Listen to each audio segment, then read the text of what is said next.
Assalamualaikum warahmatullahi wabarakatuh. Alhamdulillahillazi arsala rasulahu bil huda wa dinil haq liyuzhirahu 'ala dini kullihi wa kafa billahi syahida. Asyhadu an la ilaha illallah wahdahu la syarikalah wa asyhadu anna Muhammadan abduhu wa rasuluh.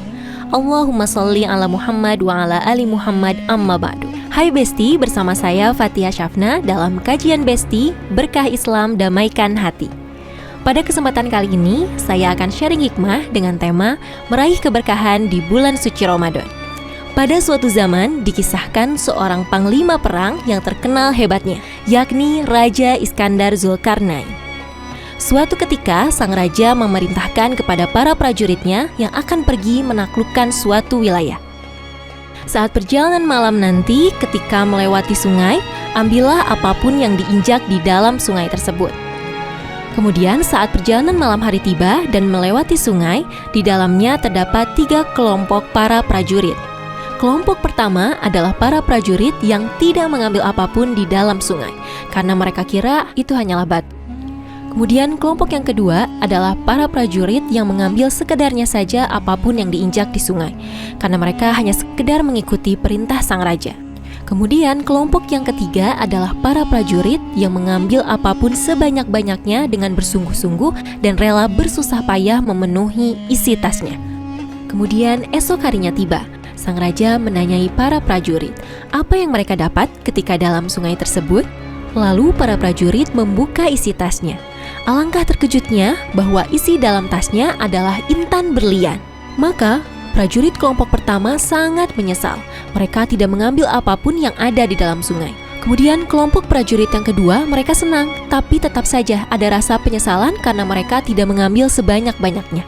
Sementara kelompok prajurit yang ketiga, mereka sangat bahagia sekali karena mereka sudah bersungguh-sungguh dan bersusah payah mengambil intan berlian. Dari kisah sang Raja Iskandar Zulkarnain beserta prajuritnya yang bersumber dari buku Tasawuf Modern karya Buya Hamka, kita dapat memetik hikmahnya. Untuk kita yang saat ini sedang berada di bulan Ramadan, yaitu bulan suci yang Allah berikan banyak keberkahan di dalamnya. Kita pun dapat memilih 3 pilihan. Yang pertama, apakah kita akan masuk kepada orang-orang yang melewati Ramadan dengan tidak mengambil apapun keberkahan, atau ingin menjadi orang yang kedua, yaitu orang-orang yang melewati Ramadan dengan hanya mengambil sekedarnya saja keberkahan, atau ingin menjadi orang yang ketiga, yaitu orang-orang yang melewati Ramadan dengan bersungguh-sungguh, beribadah, beramal sholih, dan mengambil sebanyak-banyaknya keberkahan di dalamnya. Lantas, berada di kelompok manakah kita saat ini? Jawabannya hanya diri kita dan Allah Subhanahu wa Ta'ala yang tahu. Namun para besti, jika kita saat ini masih berada di kelompok 1 dan kelompok 2, tentunya kita harus lebih berusaha untuk mendapatkan bimbingan dari Allah Subhanahu wa Ta'ala agar diberikan kemampuan, kekuatan, dan kemauan. Agar juga senantiasa setiap detiknya, setiap jam, menit, hari, dan malamnya kita berusaha memaksimalkan dengan mengisi dengan amal-amal sholih, dan tentunya kita harus berusaha mengetahui apa tujuan diwajibkannya ibadah puasa, yaitu untuk mendapat predikat takwa dari Allah Subhanahu wa Ta'ala yang akan mengantarkan kita menuju kebahagiaan dunia dan akhirat.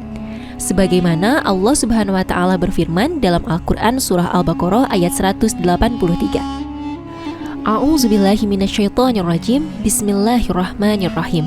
Ya ayyuhallazina amanu kutiba alaikumusiyam kama kutiba alal ladzina min qablikum la'allakum tattaqun.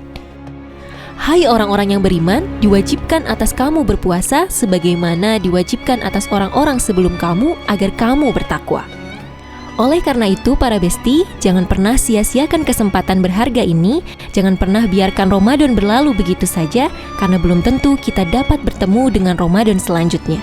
Sejatinya ketika kita mengisi Ramadan dengan baik, insya Allah 11 bulan ke depannya kita akan mampu membawa kebaikan Ramadan dan mampu melestarikan kebiasaan baik pada kehidupan nyata. Sehingga kita dapat merasakan bahwa Ramadan itu bukan hanya 1 bulan saja, namun di sepanjang kehidupan kita. Demikian sharing hikmah kali ini, semoga bermanfaat dan dapat menginspirasi. Terima kasih, sampai jumpa di kajian Besti selanjutnya. Wassalamualaikum warahmatullahi wabarakatuh.